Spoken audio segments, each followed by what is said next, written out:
Alors, le Sexpo, c'est pour qui? Et à votre avis, on y fait quoi dans ces événements? Alors, c'est pas à moi de parler, je sais pas. Je passe à mon voisin. Je sais pas vraiment.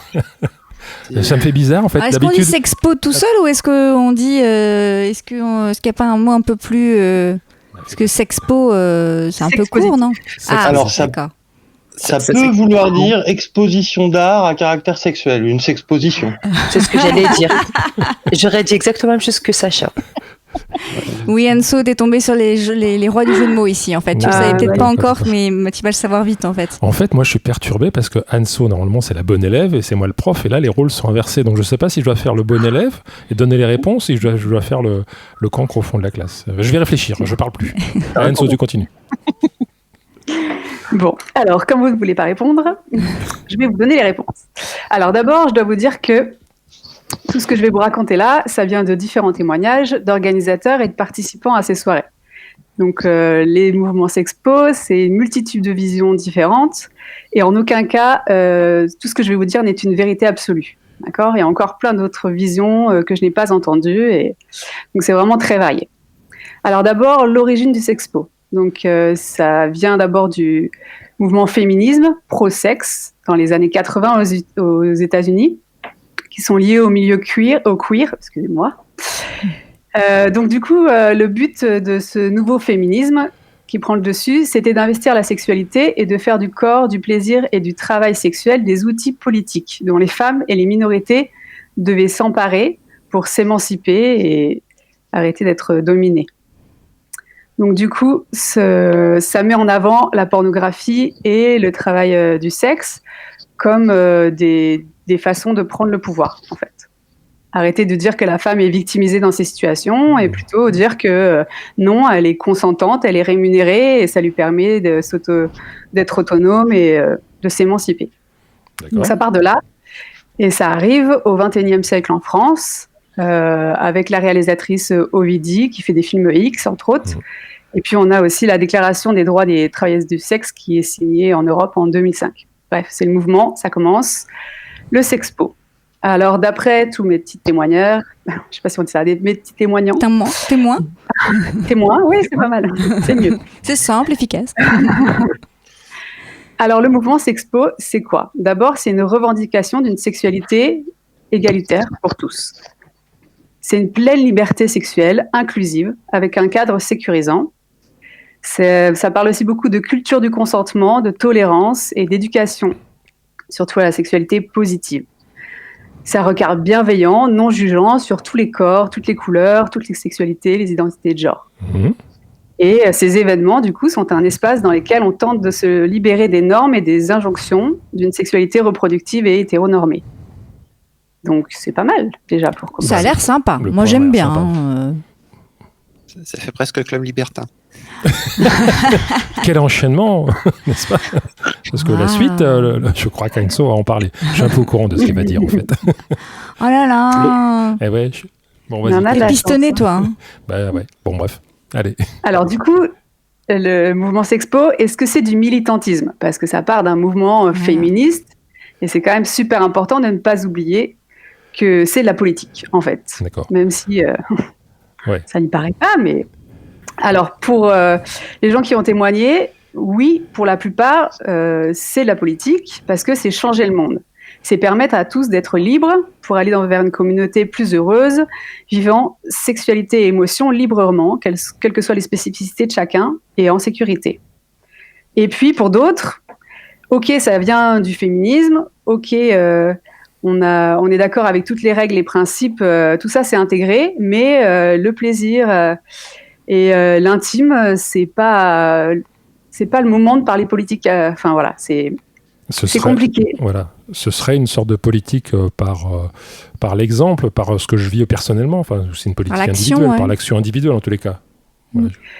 Ouais, moi je pense qu'en fait, ils ont déjà intégré les principes du féminisme en venant à ces événements. Donc, quelque part, ils font de la politique sans peut-être le savoir, mais juste ils veulent pas y penser parce qu'à ce moment-là, ils n'ont pas envie d'être dans quelque chose de compliqué et d'engagé, quoi. C'est vrai que de ce que j'ai pu lire par ailleurs, il y a des personnes qui sont venues à des événements Sexpo qui ont changer leur vie, entre guillemets, etc. Donc là, on peut dire qu'il y a vraiment une découverte. Et d'autres, comme tu dis, qui connaissent déjà tout, qui sont déjà bien intégrés. Donc après, eux, c'est plutôt des événements festifs et joyeux et bienveillants plutôt que quelque chose qui va les changer. Ouais. Mais d'une certaine façon, ils soutiennent quand même le féminisme Tout à fait. en faisant ça. Alors du coup, est-ce que c'est du libertinage ? Ah. Bah, je crois que d'après Alexandra, oui, en tout cas. Hein. Non, je serais plus mesuré. Ah. Ça pourrait être comparé sur l'état d'esprit, l'aspect ouverture, mais pas dans le libertinage, on va dire dans l'abattage de viande comme certains le sous-entendraient. Je pense que c'est vraiment une ouverture vraiment plutôt d'esprit qu'à rechercher. Quelque chose un peu plus intellectuel. Ça fait un peu penser un petit peu aux expositions, genre celle du National Geographic, pour sensibiliser à des choses par rapport à notre faune et à notre flore. C'est le moment peut-être où on se rappelle que la communauté libertine ou qui revendique le mot libertin n'est pas forcément le sens libertin du dictionnaire aussi. Hein. Puisque le libertin dans le dictionnaire, c'est une personne libre de pensée et de mœurs. Point. Et finalement, on est sur une espèce de sémantique un peu double comme ça avec le mot. Où on ne sait pas trop si c'est un ancêtre du sexe positif ou un ancêtre banni ou je sais pas. Bon, en tout cas, pour mes témoins, ils sont unanimes, c'est pas du libertinage. D'abord, d'un point de vue culturel et générationnel, on n'est pas avec les mêmes personnes. Tout à fait. On est sur une tranche d'âge plus jeune. On est cette nouvelle génération qui est plus de gauche, féministe, éduquée politiquement, et c'est surtout des événements dans les grandes villes en fait. Ça n'a pas encore atteint les campagnes. C'est de plus en plus racisé et queer. Et il y a beaucoup, donc très important, la culture du consentement, et qui n'est pas toujours présente dans les milieux libertins, où des fois on touche avant de demander si ça dérange. Enfin, c'est pas tout à fait les mêmes façons de faire. Les mêmes codes, on va dire. C'est pas les mêmes codes. C'est pas les mêmes codes, ouais. Après, dans le sexpo aussi, il y a beaucoup de polyamoureux, ce qu'on trouve moins dans le libertinage. Les sexualités sont moins hétéronormées, donc beaucoup autres que génitales. C'est pas forcément sexuel. On trouve aussi des cercles de parole ou des moments de réflexion, de recherche de soi, qui sont pas forcément liés à des orgies sexuelles. Et donc voilà, c'est beaucoup d'éducation, donc c'est quand même très différent, quoi. On essaie de casser plutôt les codes, quoi. Et en plus ils sont pas discrets, ils sont là en mode on fait du bruit parce que c'est politique, quoi. Alors Anso, moi j'ai sur le chat justement, il y a Belette qui dit libertin c'est ouvert d'esprit et ça n'impose pas sa façon de penser. Pour elle c'est ça. Bon, on en revient à ce que Sacha disait tout à l'heure. C'est ça. Ouais, voilà, il y a le sens initial et puis il y a il y a le sens moderne et puis ce que la communauté qui revendique le mot porte comme valeur et c'est des choses différentes. Hein. Et puis il y a aussi les gens qui le pratiquent, on va dire, ou qui vont dans les clubs dits libertins, qui sont plutôt des clubs échangistes. Hein, c'est pas exactement la même chose. Hein. Ils se disent libertins, ce que ça fait bien, mais en fait, en réalité, c'est plutôt des clubs échangistes. Il y a des gens qui se comportent pas comme les règles normalement devraient se comporter dans les clubs échangistes aussi, hein, quand même. Hein. Et puis il y a des gens qui sont à la fois sexpo et libertins et où c'est compatible dans leur fonctionnement. Tout à fait. Bien sûr. C'est vrai. Mais des gens peut-être plus âgés, j'ai envie de dire. Bon, peut-être. Alors on pourrait faire un débat sur le libertinage pendant des heures, mais c'est pas le sujet. Tu voulais nous parler des événements sexpo. Vas-y Anso. Voilà. Alors du coup, le sexpo, ça se fait pas tout seul chez soi, ça se fait pas vraiment à deux, ça se fait plutôt en allant rencontrer plein de gens qu'on connaît pas et en apprenant d'eux, en s'éduquant. Bref, alors, les soirées sexpo, c'est pas sexo, ont des règles très variées. Donc ça peut être juste un principe de consentement, bienveillance, non jugeant, voilà. Ou alors ça peut être un cadre très posé, très encadré. Alors, ce qu'on retrouve, c'est la culture du consentement. Donc, on utilise des outils d'éducation. Et le but, ça va être de ne pas déclencher de souffrance chez les autres. Donc, on essaye de prendre conscience de ce qu'on pourrait déclencher comme trigger, comme violence. Voilà. Et on essaye de ne pas le faire. Donc, ça peut être... Il y a les 4 oui. Je vous fais un petit cours de consentement. On a le oui enthousiasme. Si ce n'est pas enthousiasme, c'est un non. Un fuck yes. Un fuck yes, ouais. Il y a le oui révocable, c'était oui, mais en fait maintenant c'est non. Voilà. Il y a le oui spécifique. Je veux bien que tu me touches la jambe, mais en fait, tu me touches pas le sein. Tu vois, c'est pour chaque partie, je vais dire oui ou non. Et il y a le oui éclairé, c'est-à-dire que oui, je veux bien jouer avec toi, mais toi, t'es qui c'est quoi ton profil j'en sais rien, médical, t'as combien de partenaires et est-ce que t'es sous un état de conscience modifié est-ce que, enfin voilà, pour que je sache où je vais en fait. Il y a le oui. Le quoi Le Wistiti. Le Wistiti. Lorraine. Merci de ta contribution, Lorraine. Ça c'est fait. Peux-tu développer, Lorraine, s'il te plaît? Je pas entendu. Alexandra. Allez, te laisse pas perturber. Après, on a l'apprentissage des biais de consentement. Donc, les biais de consentement, c'est quand on accepte de dire oui, mais sans vraiment savoir qu'en fait, on voulait dire non, mais parce qu'on se laisse entraîner par exemple, une position de pouvoir. C'est-à-dire que quand Dan, je me demande quelque chose, je vais peut-être plus avoir tendance à dire oui parce que c'est lui qui dirige. Voilà, par exemple. Je suis l'amiral, ouais. C'est l'amiral. Ne t'inquiète pas, comme on est Sexpo, on n'est pas jaloux. Ça va. Ouais. Donc voilà, ça peut être le pouvoir, ça peut être l'effet de groupe aussi, c'est-à-dire que si on est 15 et que quelqu'un dit « Est-ce que ça dérange quelqu'un si on baisse tous au milieu ?» et que ça dérange vraiment quelqu'un, en fait, si les 14 sur 15 disent non, bah, le 15e, il va pas oser dire oui, en fait. D'accord. Donc du coup, c'est des apprentissages de pourquoi tu pourrais dire oui alors que tu n'en as pas vraiment envie, et si tu dis oui, en fait, ça va entraîner chez toi de la souffrance parce que tu vas faire un truc que tu voulais pas vraiment faire, quoi. Donc voilà, donc il y a des activités, des ateliers mis en place pour apprendre tout ça. Donc ça, c'est la culture du consentement. Après, on va avoir dans les règles qu'on retrouve à peu près régulièrement, le non-jugement, la liberté individuelle dans le respect d'autrui, la bienveillance. Le cadre, il y a toujours un cadre posé, même s'il est petit. Par exemple, ça peut être, on peut faire du sexe là, mais pas là, et c'est le seul cadre posé.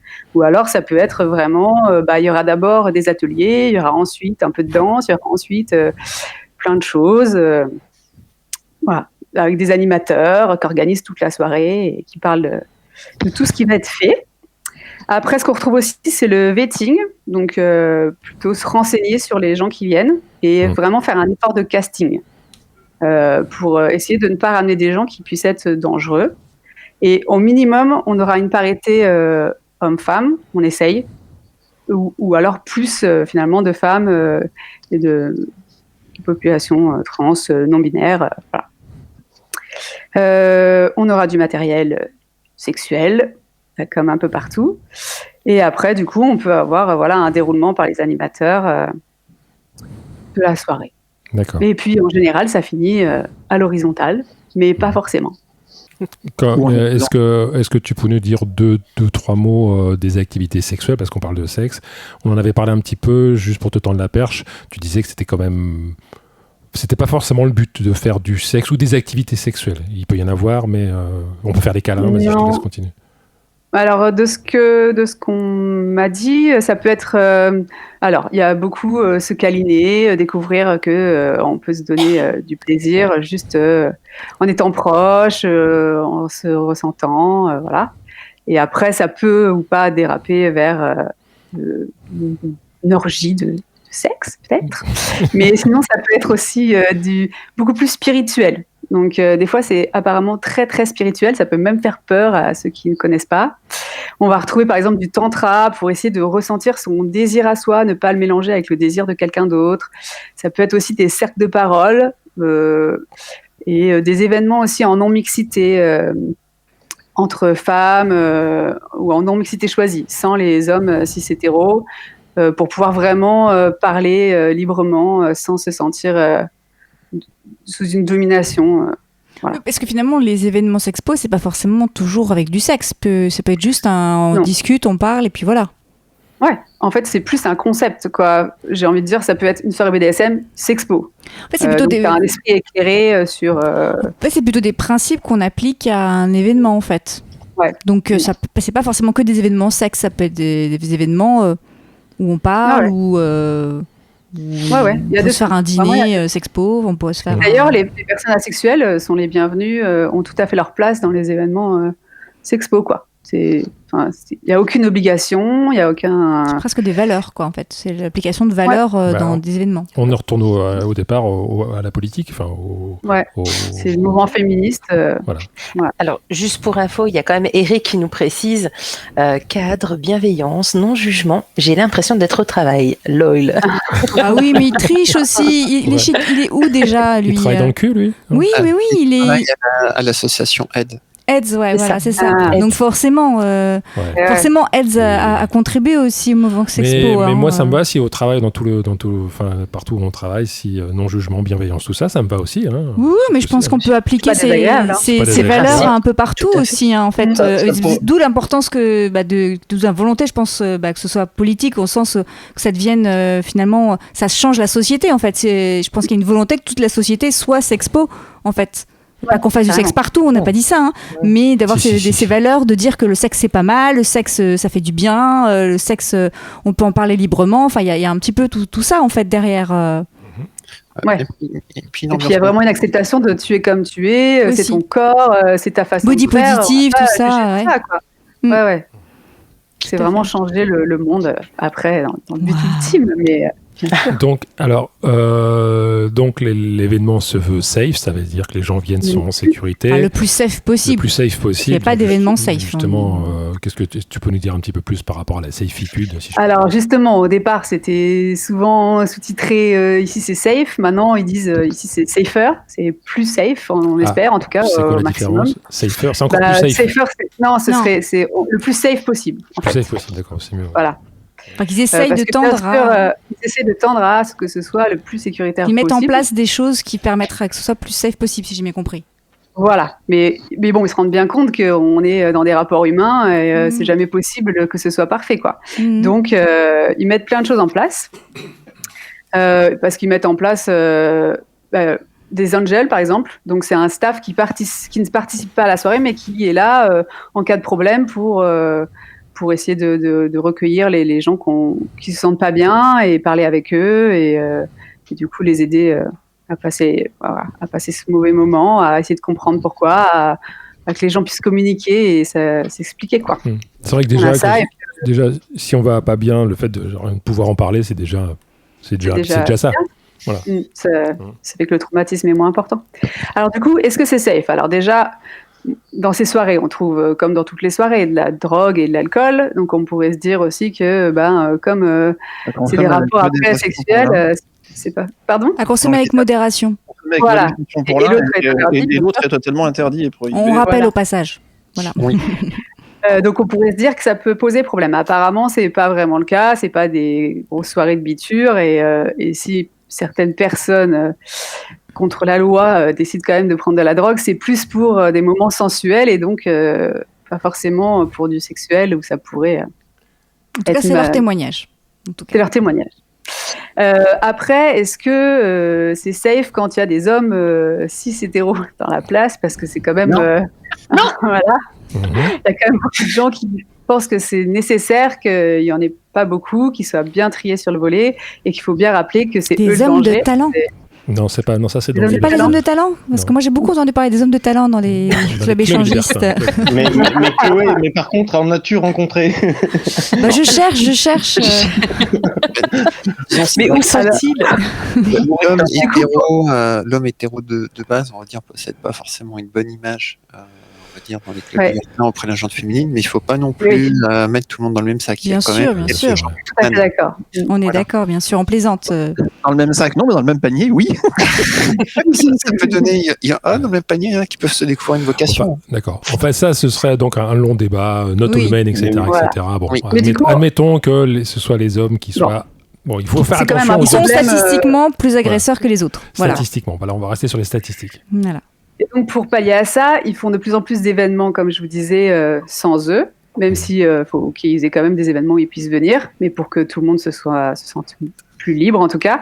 Et surtout, ce qui est intéressant, c'est qu'il y a une organisatrice qui m'a dit « Mais moi, ça m'intéresse que les hommes viennent parce qu'au moins, on peut les éduquer. » Donc, un homme éduqué, il fera quand même moins de mal qu'en fait un homme qu'on a exclu de la soirée parce que c'est un homme, quoi.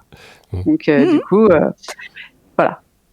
Après, il y a aussi quelque chose d'autre qui ressort, c'est les traumatismes. C'est-à-dire que les gens qui vont venir à ces soirées, c'est souvent, pas tous, mais bon, il y a un certain nombre de personnes qui ont subi des traumatismes et qui cherchent des endroits pour justement être en sécurité et pouvoir avoir une sexualité moins dangereuse. Donc, du coup, ça met dans ces événements, on va se retrouver avec beaucoup de personnes traumatisées qui n'ont pas forcément réglé ni traité leurs problèmes. Et donc, ça va engendrer souvent des vulnérabilités et peut-être plus de problèmes au final. D'accord.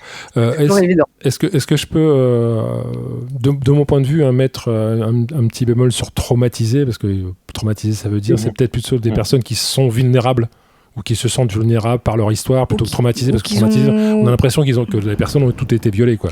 Peut-être. C'est peut-être pas ça, quoi. Oui, puis ou blessées. Oui, ça peut être juste un trigger, un événement qui les a marqués et que des choses qui pourraient revenir et qui pourraient rappeler cet événement qui les a marqués, qui est peut-être un peu plus neutre que traumatisé. C'est aussi là que le Sexpo rejoint en partie le développement personnel, ou du moins ils se côtoient, ils sont liés. Oui. Bien sûr. Et en plus que c'est une population jeune, donc qui n'a pas forcément encore déconstruit et reconstruit, et qui n'a pas encore traité les problèmes internes qu'on a tous quand on est jeune. Bref. Il y a aussi le problème du cadre posé, parce que en fait toute cette sécurité, elle tue la sécurité, j'ai envie de dire. Elle déresponsabilise complètement les individus. Donc comme ils se sentent gérés, ils oublient les risques existants, ils se disent tout va bien ici, je risque rien, et donc ils gèrent même plus leurs envies. Ils disent de toute façon il y a quelqu'un qui me récupérera derrière ou qui va cadrer le truc, on y va, et donc ça fait que des fois ils sont un peu surpris de ce qui se passe, parce que finalement les prédateurs ils sont partout et que c'est pas parce que c'est super sécurisé qu'ils sont plus là, quoi. Tout à fait.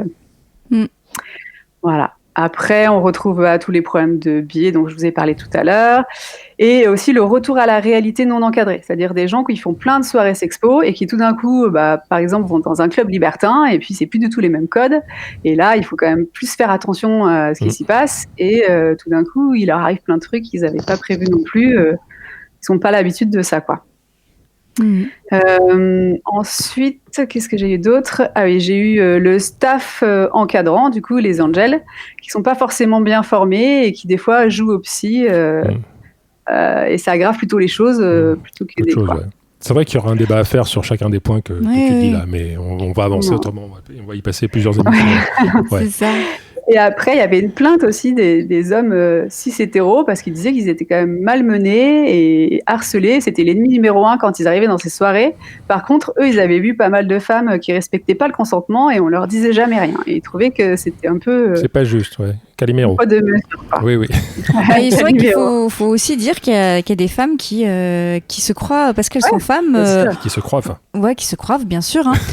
Qui se croient tout permis et qui vont faire la même chose que certains hommes. Ils vont croire que c'est comme ça qu'elles vont... Te tripoter les seins sans te demander ton avis, par exemple. Par exemple, ça m'est déjà arrivé, voilà. Et tu dis non, et voire même tu te fais comprendre que t'es pas contente. Et après, c'est elle qui va crier au scandale parce que t'as dit non, qu'elle t'ait touché les seins. Mais quoi ? Mais attends, genre parce que c'était visible, c'était open bar.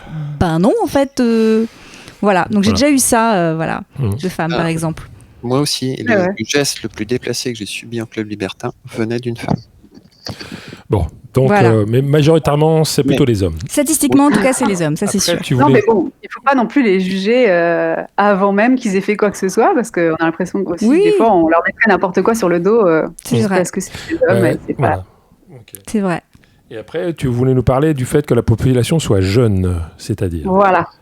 Alors, en fait, comme c'est une population quand même très jeune, en général, elle a moins de 35 ans. Il y a certains événements qui sont interdits aux plus de 35 ans pour éviter, du coup, le côté de biais de pouvoir de la personne plus âgée. Et bon, en général... Alors, est-ce que c'est bien ? Est-ce que c'est pas bien qu'ils soient jeunes ? Il y a un atout, c'est que c'est une génération qui maîtrise bien le sujet des oppressions. Elle est mieux éduquée sur le sujet des personnes transsexuelles et personnes racisées et sexisées. Et ils se rebellent plus contre le système discriminant. Apparemment, il y a des gens qui sont pas d'accord. Alors peut-être qu'on retrouve peut-être plus souvent des gens plus éduqués, mais c'est pas forcément le cas de tous. Je pense que c'est peut-être ça que vous voulez dire. Non et en fait, du côté des organisateurs, ils disent que c'est pas forcément. Moi, je me disais que c'était quand même un problème d'avoir une population qui a pas d'expérience. Et en fait, c'est plutôt des gens qui sont très curieux sexuellement. Ils arrivent, ils ont déjà l'expérience en fait. Ils sont novices dans les soirées sexpo, mais c'est pas non plus des novices dans la vie, quoi. Dans la sexualité, quoi. Donc voilà. Et puis voilà, ils sont quand même, ils tombent pas des nues sur tout ce qui est les principes du sexpo. C'est quand même des choses qu'ils connaissent, quoi. Bah, j'ai vu une statistique là, il y a une étude qui est sortie sur les jeunes, on va dire, et le sexe, et en effet, le consentement, c'est vraiment le premier truc qui arrive avant même la capote, en fait. Donc on est vraiment passé de la génération capote à la génération consentement. Les deux, ce serait bien, mais. Bah ouais, moi je trouve aussi. Pourquoi choisir? Mais bon. Sophia, tu voulais dire? Normalement, le consentement englobe la capote, c'est-à-dire que si tu consens pas à le faire sans capote, tu le fais avec. Aussi, Déjà, voilà, normalement c'est même automatique en fait. Bah oui, ça va de pair. Enfin, ça va de pair. Non, ça va de hampe. Oui. Non, c'est pas automatique sur ma bite. Je suis désolé, ça se met pas tout seul. Désolé, Anso. Reprenons de la hauteur. Anso, je suis désolé. Vas-y, Anso. Voilà. Après, les inconvénients de ces jeunes qui arrivent tout feu tout flamme, quand même super excités et hyper curieux, c'est qu'ils se jettent à corps perdu dans toutes les soirées sexpo et ils en arrivent même à faire un petit burn et à faire une grosse redescente derrière parce que en fait ils n'arrivent pas à se poser entre chaque et à savoir qu'est-ce que ça leur a fait. Donc c'est un peu les manèges, mais bon, après des fois c'est un peu trop, quoi. Voilà, est-ce qu'ils sont suffisamment préparés? En fait, on n'est jamais assez préparés, mais quand même, ils apprennent plein de choses avant de se lancer, donc voilà, c'est quand même bien.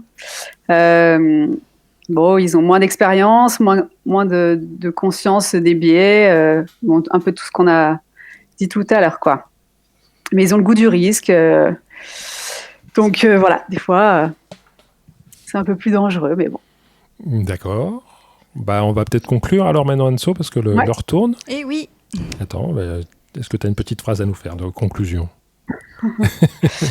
Eh bien, je sais pas, moi je trouve que quand même ces milieux sexpo, je trouve ça super intéressant parce que surtout ce qui ressort des témoignages que j'ai eus, c'est que quand il y a quelque chose qui marche pas, on va chercher une autre solution. Et en fait, ils viennent dire, ok, il y a plein de problèmes, mais ils ont toute une quantité d'autres idées pour faire en sorte que ça s'améliore, que ce soit de plus en plus sécurisé, mieux pour tout le monde. Donc, moi, je trouve que c'est en ce sens que c'est politique et militantisme, c'est qu'ils sont pas là à juste regarder ça va pas, ils sont là en train de se battre pour que ça s'améliore. Ils passent par l'action, en fait. C'est pas juste je râle et je dis c'est nul, les vieux ils font n'importe quoi, je critique et en plus je mets en place les trucs que je pense que c'est mieux. Donc en effet, de toute façon c'est clair que je pense qu'on aura l'occasion d'en reparler dans d'autres émissions. Sexpo c'est quand même très très important de nos jours, tout à fait. Eh ben merci Anso pour cette première rubrique. Bravo, on peut applaudir. Bravo. Merci. Voilà.